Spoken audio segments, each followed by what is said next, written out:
Hey Chris, how's it going, man? Good morning, my friend. I'm good. How are you? I'm doing fine.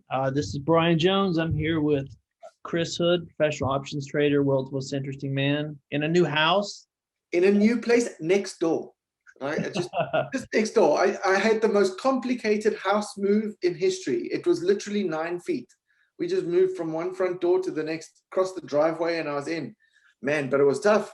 I tell you something, when you get to 48, you do not start moving house. It's physically hard labor. I think I'll just stick to the charts for now. You just outsource it. Did you hire some people to help you? We did. We hired a couple guys to come and move the big stuff, but all the little things like the kitchen and things, I had to do it on my own, and it was pretty rough. Can't ask the 8-year-old to carry a couch. I No, think he needs to up his game though. He needs to really up his game. gotta get him training like the whole. Absolutely. Come on, man. What's wrong with you? What do you mean you can't lift the bed? No inheritance for you. Cut it by 50%, you know. You So, didn't help with the move. No more inheritance. There we go. did you, Father of the year. That's how it works. you have a good weekend? Yeah, it was good. I got my second shot of COVID vaccine a week and a bit ago. That's why we missed last week. But All right, man, I tell you feel better what, now? yeah, I was a bit surprised when people said to me, "Oh, the people that are affected by the second shot are the elderly," and I was like, "Listen, man, you wouldn't say that if we were standing in person." Like don't put me in those boxes. But it was just 48 hours, and I was much better. And I suppose you feel as if there's this light at the end of the tunnel. I think more than anything, it's a psychological thing. Yeah, Knowing that you're already there. We're starting to open up a little bit more. It's a little less. It's a little less scary. I don't know. Maybe it is. Maybe it isn't. I don't know. But I feel a lot better. I think mentally, I'm a lot happier now, knowing that within a couple of weeks, all the gyms will open again, and yeah. get back to killing people, organized murder. So, what do you think? What's going to happen? We got a short week to this week. Well, this week historically has been an incredibly bullish week. 2 weeks ago we had a very bearish week, and it didn't really play out. So, one of the things I was talking to my clients about the other day was not putting too much on the seasonality of things, or the historical things. Seasonality still plays out, but the historical reliance on what happened before is going to happen again. I think you got to take things, put them into perspective. It's very difficult to trade looking, oh, it's like driving a car and only using the rear view mirror, right? Eventually you're going to hit a wall. So I think you've got to put things into perspective. At the moment, there's a lot of money floating around. This is traditionally the best month for NASDAQ. Best month, right? So you want to be in the big players. You want to be in the Googles, the Microsofts, the Amazons, the Apples. Those are the guys that are going to be doing well for this month. That doesn't mean it's going to be in perpetuity, right? So you've got to play it a little safe. You can't go on these long extended journeys of trades.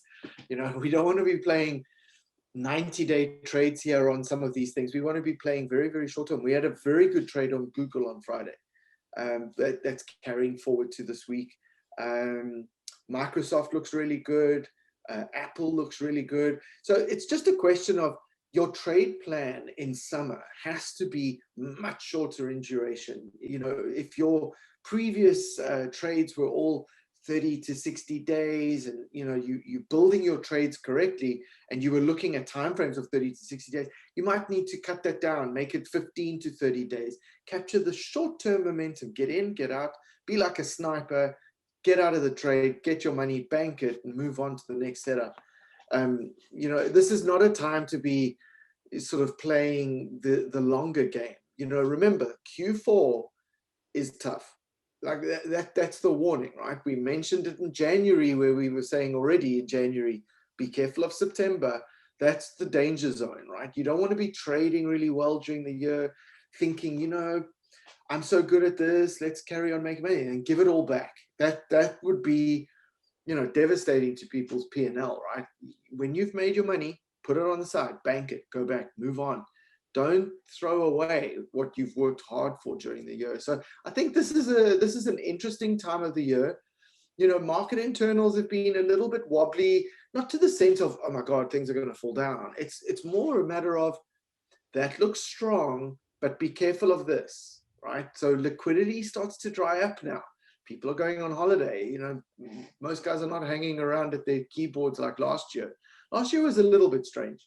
You know, there were no summer holidays for a lot of people. They were just sitting there. What we lost on the institutional side was made up on the retail, people coming back in.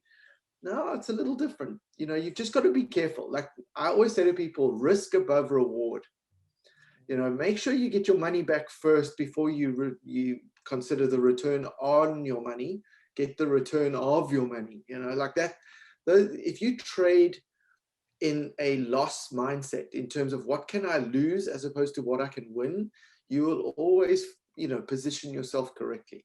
A lot of people get blown away by the sort of theoretical upside of trades, and then they overload and then lose, and it's this constant cycle of loss or win, lose, go back to zero, start again, go back to zero, start again. That is not, I don't see that as a necessity to become a good trader, to blow your account out 3 times a year. Like really, you know, if you're doing that, there's something wrong. Right, make some adjustments. So, so I had a question.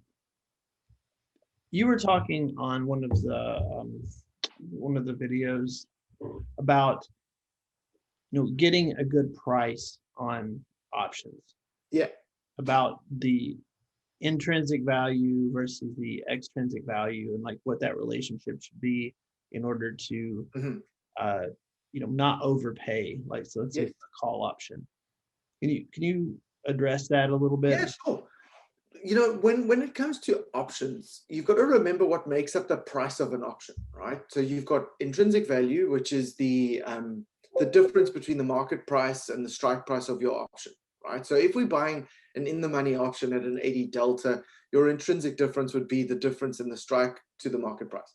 The extrinsic value is the key, because the extrinsic value is the guaranteed to go to zero component of your trade. And the closer you get to the market price, the closer you get to at the money, the higher that percentage becomes. So if you imagine the logic, if I've got a $10 stock and I'm going to buy the $10 option, and that option is going to cost me $1, I have zero intrinsic value, zero, because it's 10 and 10. So there's no difference there. But on the extrinsic side, I'm paying $1 for time and volatility. If the stock does nothing, I lose 100%. The stock could stay at $10 and I've got a zero valued option at the end of the day. So if you're looking at doing long calls, my philosophy is I want to buy or pay as little as possible for the stuff that I know I'm going to lose on. Like, why would I pay more on time and volatility if I'm going to be buying a stock like, okay, this doesn't mean on a Google stock, I go and buy an 80 delta call option. All right. I think every stock is different, right? But I'm talking about sort of like these mid-priced stocks. I'm not going to go pay a lot for time and volatility, particularly on stocks that I don't trade a lot, because the personality of the stock I might not know. I'm not aware of whether it's got bigger expected moves or lower expected moves. I don't know, right? What I do know is if the stock does nothing, why do I want to lose 100% of my trade? I don't want to do that. So the component needs to be small. So rule of thumb, 80 delta, 30% should not be, you should not be paying more than 30% of the premium towards the extrinsic component, the value, the volatility and time. Because if I know I'm going to lose for sure 30% on a stock that does nothing, I'm okay with that. I'm okay with it. It's when it starts becoming too expensive, suddenly 50, 60, 70% of your cost is actually going to erode if the stock does nothing. You always have to remember that if the stock does nothing component, because it's possible. Stock could do nothing. Well, the volatility could crush too, and you could lose money just from the volatility drop. Yeah. So with long calls in particular, you know, going out 90 days, buying an 80 delta, you're pretty much buying the shares, pretty much. So a lot depends on what you're trying to do. If you're trying to capture a very, very short duration move, you know, you think over the next 2 weeks, you're going to see a 2 ATR move in a stock, yeah, go for a 60 delta call option, but don't oversize it. You might pay a little more than 30%, but be conscious of it. The whole idea is just be conscious of what you are buying. All right. There are some traders, and I do this as well. When I buy at the money call options, I'm not looking to hold that at the money call option for too long. If I'm going to hold this for a day, that intrinsic value means nothing. Or sorry, the extrinsic component makes no difference to me. I'm holding it for a day. It's not going to bother me. But if I'm going to be doing a 90-day trade, and I've specifically said on this trade, I'm going to go buy with a long call, I want to be careful about that component. So that's when I always say to people, just don't overpay for things. And usually what happens when you overpay is you chase a trade. You're chasing it. It's already extended. Is that the third ATR move? You're getting FOMO, right? You're looking at this trade going, oh my God, I'm going to lose. I'm going to lose if I don't catch it now. And then you buy the option. That price move that you saw where it gapped up, for example, you're buying it on a gap up. The option premiums have spiked. Now you're paying too much. It's inevitable. Price pulls back. Now you're down 40% because that volatility has been crushed, and that intrinsic value, the extrinsic value has now been, declining in price. You've paid too much for it because you had FOMO. You had no idea what you were doing. You just bought the first thing that came to your mind. And now you've got to sit through these reversions. It's those reversions that kill the trade. Honestly, I've seen more people lose money because they buy at the extension of the price rather than at the pullback to the mean, and those options get killed. And then they've got to sit there for 90 days hoping. This is when they all develop a hopium addiction. They're all hoping that that option is going to reprice.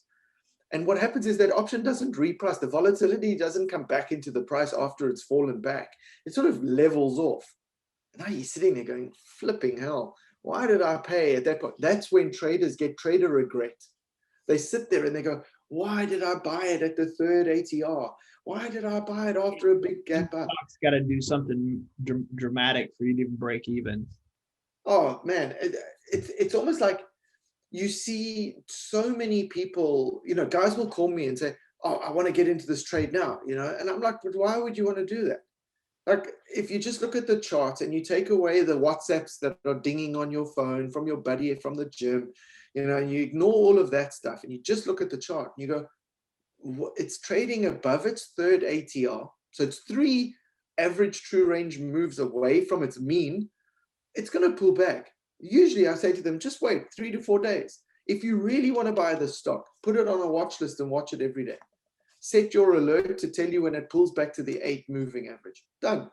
Buy it at the 8, buy a third of your position at the 8. You're far better off than buying it on an extended gap up. Because when it pulls back, you're going to be sitting there going, what the hell was I thinking? Now your trade plan is managing your emotions to the up. You got to try and get yourself to be a little bit more positive. It's such a game. People forget to manage that mindset. It's like, don't care what your friends are telling you. Honestly, there is far easier ways of trading than relying on WhatsApps from whatever chat group that you might be in. I just find those chat groups just a real waste of time because you're chasing things.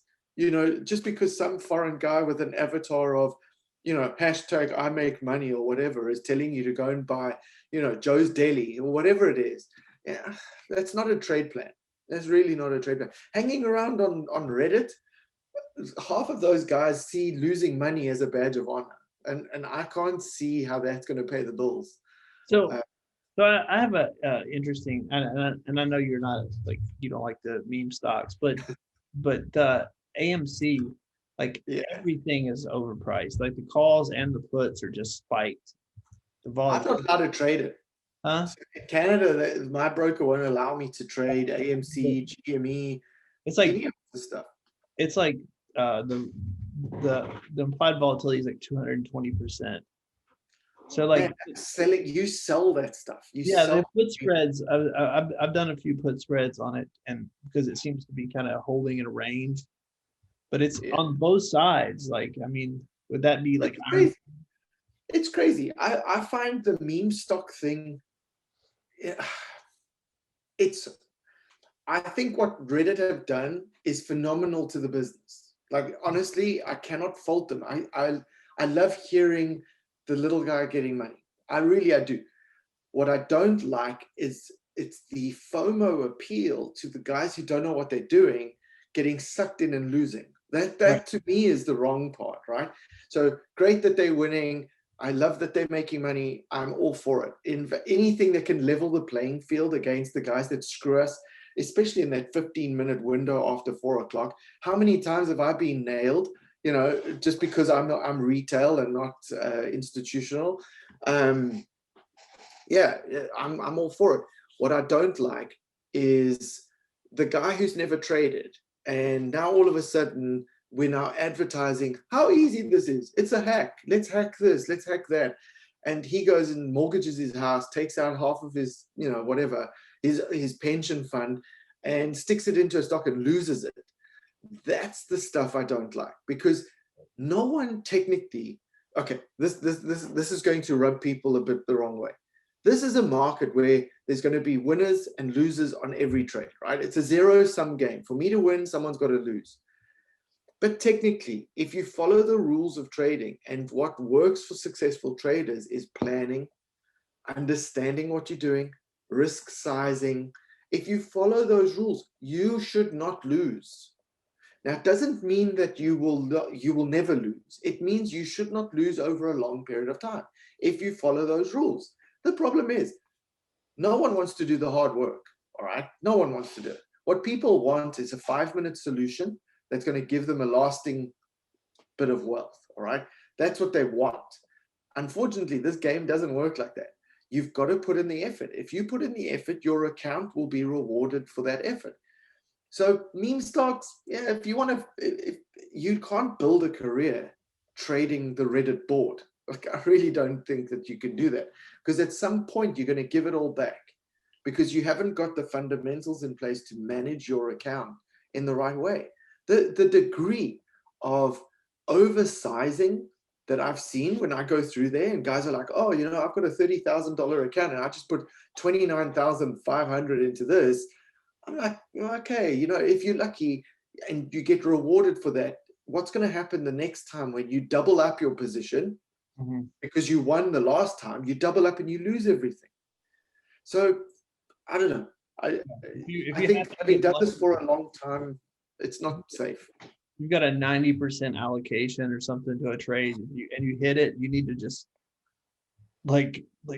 just take that money and then start doing it right from the take the win.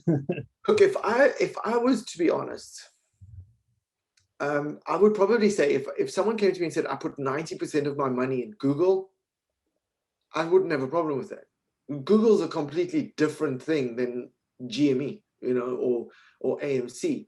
If someone said they'd put 50% of their money in Apple, I wouldn't have a problem with that. As long as you know what you're doing, right? You're not just going blind and saying, oh, I'm going to buy Apple. You can't do it that way. If you're trading some stock where, what was it, a couple of days ago, where you saw one stock was in favor with the Reddit board on the one day, and then the next day it was a sell. And, imagine if you got caught the wrong way, right? You can't time that. I just don't play it. I'm like, look, what's the easier trade? What is the easy trade at the moment?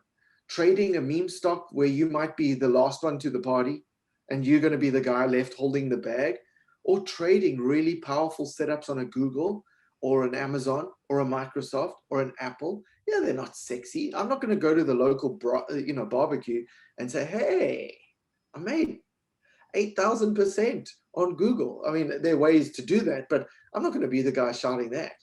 So I have a question. Yeah, I know that you have basically the 1 to 3% allocation rule per position, and maybe 5. You said if you're doing something that's particularly strong or on an index, like what's the most you've allocated to one position? I mean, and I'm not saying hold on. recommendation.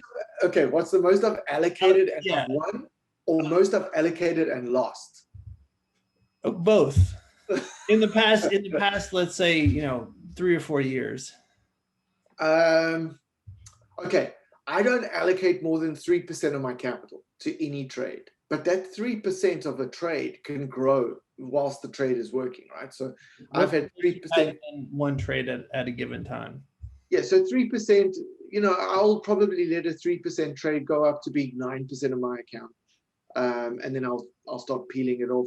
The reason I'm so particular about allocation is many, many years ago, when I didn't know what I was doing, I over allocated when I was trading metals, and I over allocated into silver. And there was a silver run. I'll never forget it. It went from about $16 to about $47 in like 3 days. It was this big run back in, I think it was 2010. And oh man, I screwed up. I'd allocated like 50% of my account. I mean, I did really well on paper. And before, I was working full time at the time, so I couldn't get to my computer. I couldn't exit the trade. I hadn't set any of my exits or whatever. And by the time I got to my account, I had lost all of that gain. It literally reversed in 1 day, the whole thing. I was greedy. So no, 3% would be the most. I would never do more than 3%. So 3% from a capital perspective. However, as the position grows, I wouldn't let it become more than maybe 12 to 15% of my account. And otherwise I'm peeling back, right? So as the trade is growing in value, you should be replacing the trade, de-risking the trade, taking your profits off, either extending the trade using your profits, not your capital. So it becomes a lower risk-based trade because I'm using profits, not capital.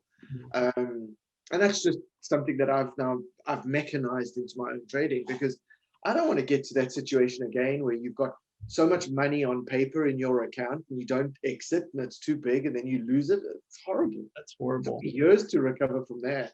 Like just mentally, it was horrible. Well, I mean, I think that people don't realize how hard it is to come back from like a drawdown like that. Yeah. Well, drawdowns, I think the thing with drawdowns is there's a psychological component and there's a physical component. A lot of novice traders tend to beat themselves up for far too long on errors, on mistakes, right? So what happens is a lot of guys will say, I'll talk to some traders and they'll be like, oh, you know what? The market went against me on the trade. And they'll send me their trade stuff. And I go, no. The market didn't do anything to you. You were given signals to exit here, here, here, and here. But you either were unaware of them. So there's this oblivious sort of nature. I didn't see them, so I couldn't trade them. Or you saw them and you chose not to act. And what I always say to people is, if you choose not to act, there's a consequence for the choice. The consequence is not the market being blamed. You should never, as a trader, blame the market. The market doesn't care about you. It doesn't sit there and go, I'm going to screw Brian today. Like I don't think there's the collective consciousness that even knows you're existing in the market. They don't care. So for a trader to sit back and say, oh, the trade went against me, it's the market's fault, I think is disingenuous, because it's not teaching you the accountability that's required as a trader to actually acknowledge where your trade plan went wrong. So if you don't know where you went wrong and you just go default market went against you, well, good luck to you, because at some point you're going to repeat that problem. You're going to repeat the error over and over again until such time as you learn your lesson. And your lesson might be, when the price drops below the 8, maybe I need to exit the trade. Maybe that is, I don't know. So when I see a lot of guys and they've got, oh, you know what, I've hit this losing streak and I don't know what to do, I'll go through some of these trades and I go, but if you're getting these exit signals, why aren't you acting on them? Like if that's the exit signal, I go, oh, maybe I didn't know it was an exit signal. Okay, well, change your plan and tell yourself now, when the price closes below the 8, you exit the trade. Oh, okay. And then it might be as simple as that. But 90% of the time when people tell me the market went against me, yeah, okay, good luck to you, buddy. The market doesn't give a rat's ass about whether you win or lose. And this is the thing about the randomness of the market. The market is a collective of people that are on that there's some people that want it to go down and some people who want it to go up. Like they don't sit there and say, okay, it's your turn to win. I won yesterday. It's no, it doesn't work like that. It's just a group of random people doing random things that happen to become quite structured in that randomness, right? So what we try and do through technical analysis is develop a form of pattern to the randomness.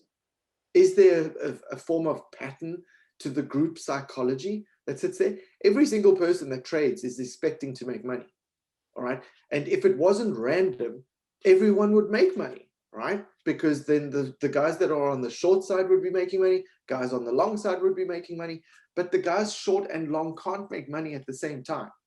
So this is what makes it the randomness of distribution of result, right? It's like, who knows? I don't know if I'm going to win today. I have no idea. I'll know at 3:45 whether I'm going to win, right?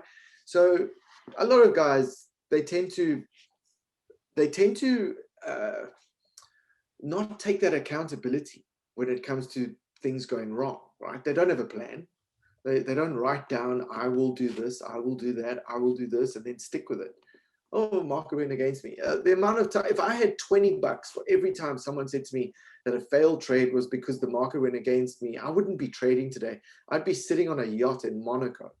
Like, I just shake my head whenever I hear it. I'm like, okay, we got to get that out of them. It's hard though. I have to admit though, acknowledging fault when it comes to your own money is one of the hardest mistakes. Do you imagine going and talking to your wife and saying, honey, I screwed up. I put 95% of my money in GMC or GME or whatever it is, and I lost. It's hard. There's a lot of those conversations that have gone on recently. Oh yeah. Yeah. I think that the number of divorces that are going to happen because of erroneous trading is going to increase. But when it comes down to it, this cannot be seen as a quick win. I get very nervous when people say, oh, you know what, I'm looking for an extra form of income. Okay, have you got a plan? How much is that extra bit of income?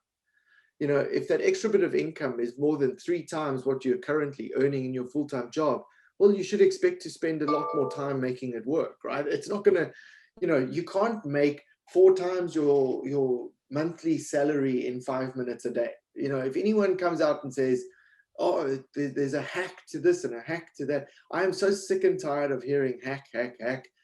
When I was growing up, the word hack meant you hit someone over the head with a machete. Like that was the hack.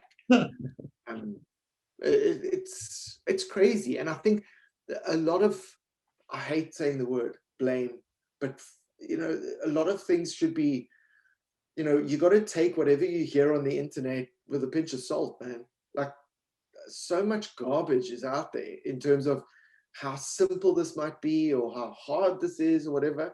You've just got to do it for yourself and find what works for yourself. That's what I find the most important.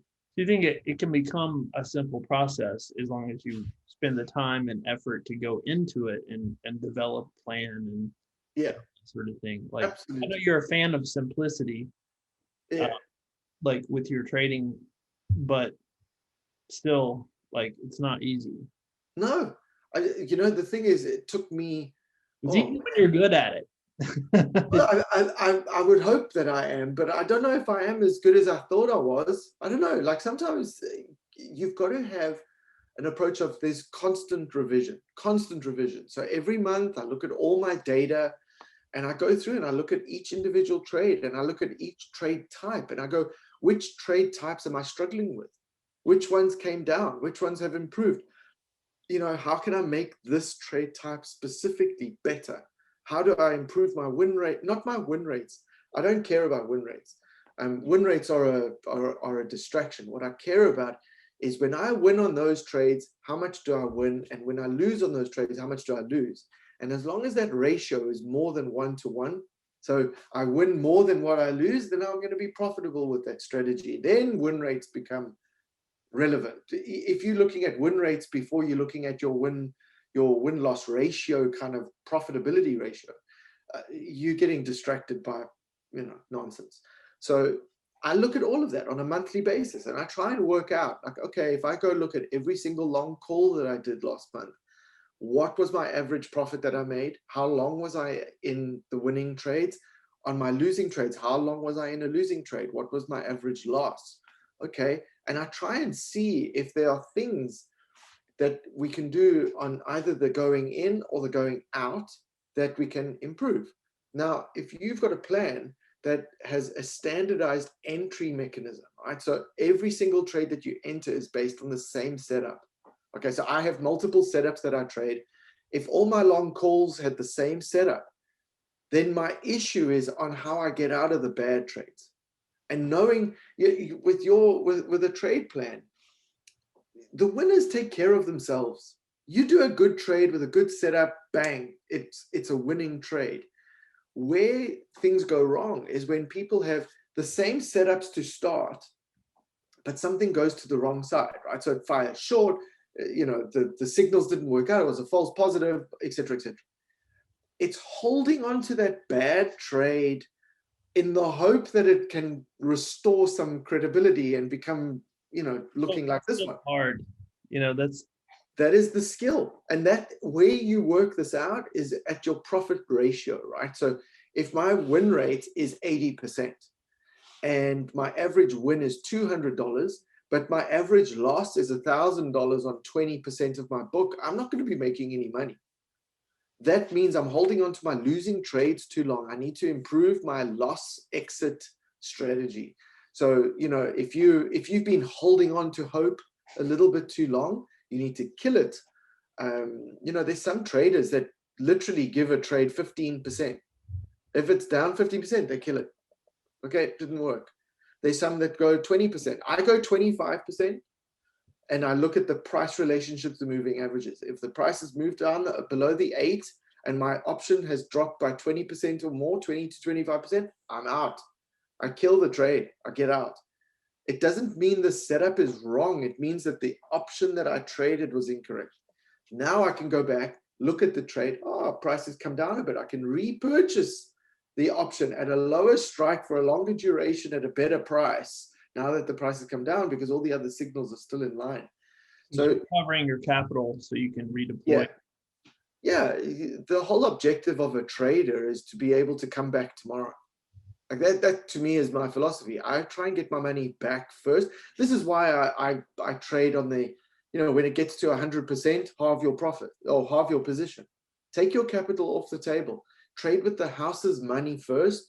And, if you can hold on to those trades for a little longer, you're going to be better off. So, man, this game constantly changes.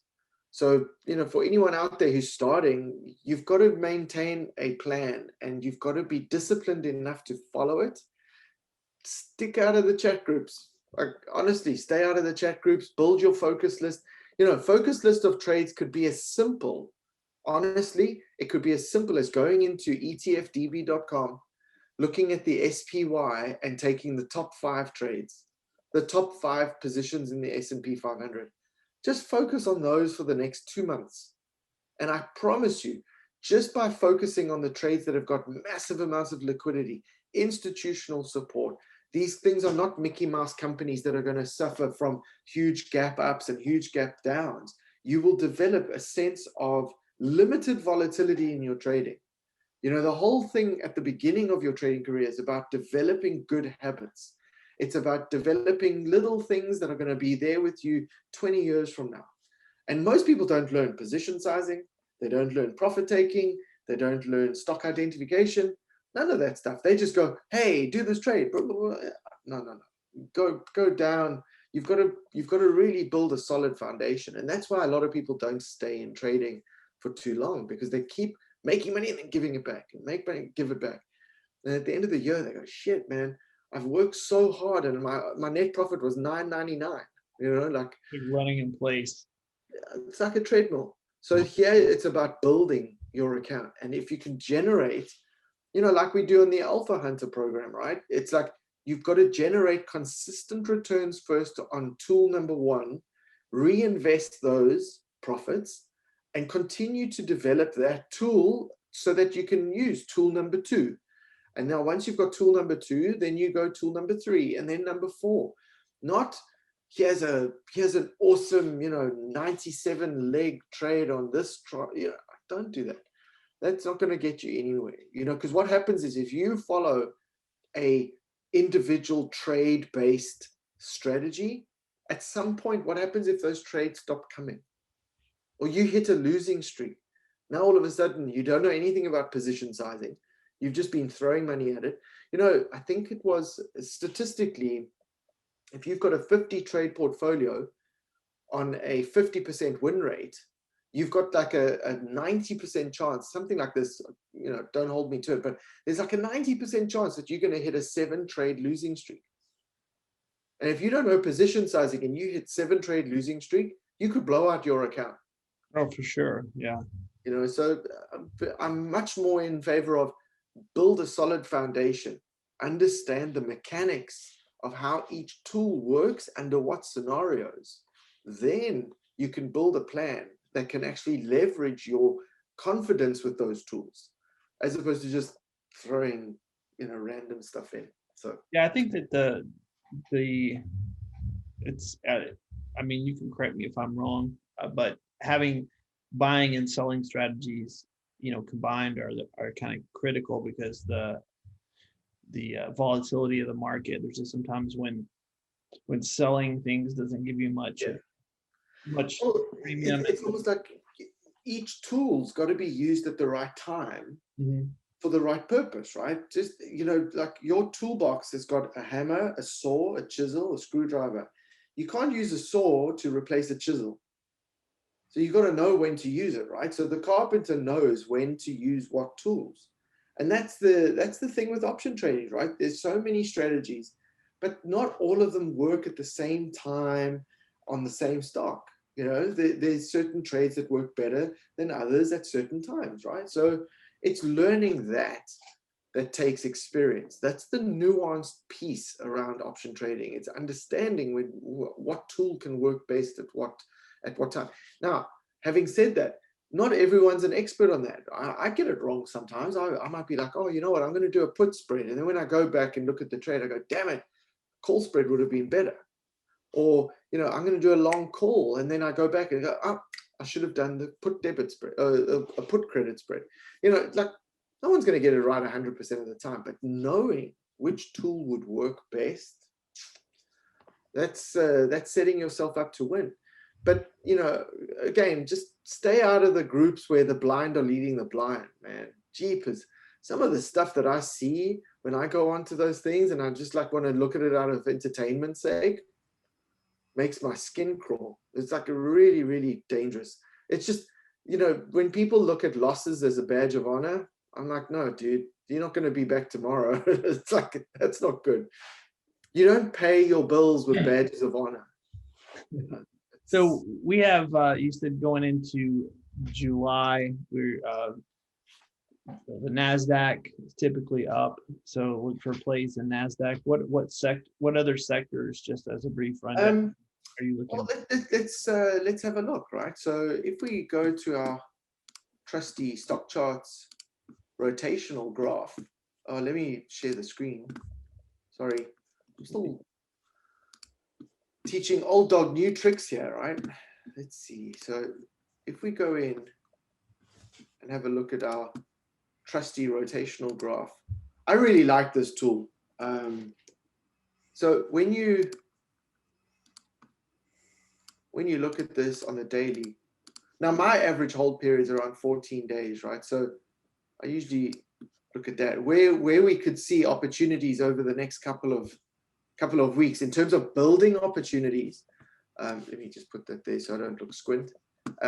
Building opportunities, definitely finance, materials, industrials, utilities have dropped a bit, real estate's dropped a little bit, energy. You see how it comes around, right? What I like to do is I like to build positions in the red block, increase them in the blue, take profits in the green, right? So we are now, you know, we're taking profits on healthcare. We've been in healthcare for a couple of weeks already. So, you know, we've been building healthcare, we've been building positions in consumer discretionary, and we've got positions in technology. So this week we'll probably be taking profits out of here and using those profits to build positions in these, waiting for this rotation, right? It's just, you've got to get into the rotational thing. You know, not every sector is going to go up all the time at the same time. So understanding which which sectors are moving at what pace. This is my trusted graph. It's like if I know that, okay, XLB, XLF are going to be the areas to focus on, we could look at XLF and we go, okay, well, which members of XLF do I want to look for? Well, these are the ones where profit taking is already going to be happening. I like T row price, actually. That was one I was looking at for this morning. But if I'm going to build trades, I'm going to be looking here in the blue, and I'm going to be looking at the red. So I'd be looking at, JP Morgan, Citigroup. I'd be looking at CME. We've got a position already on CME as well. So that's how I do it. I look at these and then I look at them relative to each other. And if the worst comes to the worst, I trade the ETF. Just go to XLF. If you can't pick a stock, pick the ETF. Save yourself the hassle. It's a much safer and more convenient trade to do. We've also got earnings coming up. Earnings season will start soon. So, obviously the banks are first. So I don't like trading individual bank stocks because of earnings or in front of earnings. So I'll probably stick with the ETF for now. Good advice. I like this rotational graph. I've been using this a lot. It's such a super tool. It's so easy to use. And yet so many people would rather go and listen to their buddy at the gym. Like, I've learned one thing: never take a stock tip from a dude who's wrapped around a towel. Like, he's got a towel. No, man. Yeah. I've seen so many guys do that at the gym. It's like, hey, and he's rubbing his, he's doing this. You should be buying this mining stock, Just remember, whenever someone tells, he's doing it in the middle, I don't know. Sure. Like, the one thing is never, always remember, when someone tells you to do something, you've got to remember self-interest. The best advice I ever heard from anyone was, whenever someone gives you a stock tip, understand their self-interest first. And then context will come out, right? So if someone tells me, go buy Bitcoin, I'll always ask him, do you own it?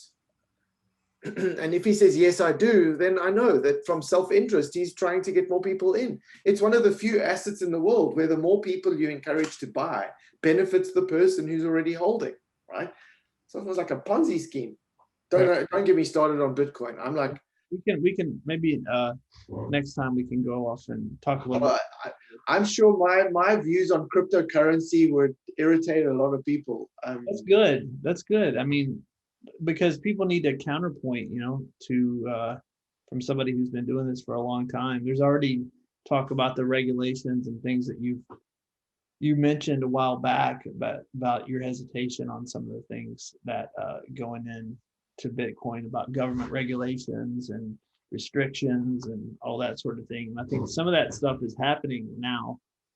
So I think there was the conversation we had back in January where we were talking about Tesla and Bitcoin, and I think Elon, he hadn't bought his $1 billion of Bitcoin at that point. I think he did that in March. But you look at it, you go, the charts tell you everything. You don't need a tweet from some celebrity rich person, to tell you what to do. And this is where the psychology of everything has to play out, right? You've got to make these decisions on your own. I won't buy anything he touches, whether that's to my detriment or not. I just don't like the guy. I think at the end of the day, we've created celebrities out of wealth. These people, if everyone operated the same way as Tesla in terms of getting government handouts, we should be getting government handouts. Like, I can't go to the government and say, hey, I'm struggling to make ends meet. Can you give me a bit of a help? Okay, hold on. Here's a few $100 million. Come on. The guy's a car company. Can't make money selling cars. Like, I don't know. I get pretty vocal because I look at it and I go, there's two sets of rules here. There's a rule that sets for the rich and there's a rule that sets for the rest of us. And I go, he's a multi-billionaire on government handouts. Like, the Tesla survives because it gets a government tax credit. It doesn't survive because it's an efficient product that's produced well. It's a nice product, but it's not produced efficiently. There are better. I want to be a welfare billionaire, Chris. Me too. I've been dying for that. I don't understand why I keep getting, the short end of the stick. Really, let's all become welfare billionaires. Come on. All right, Chris, I heard the bell. So Thank you, my friend. I'll see you next week. absolutely. Take care. All right, buddy. Take it easy, man. See you.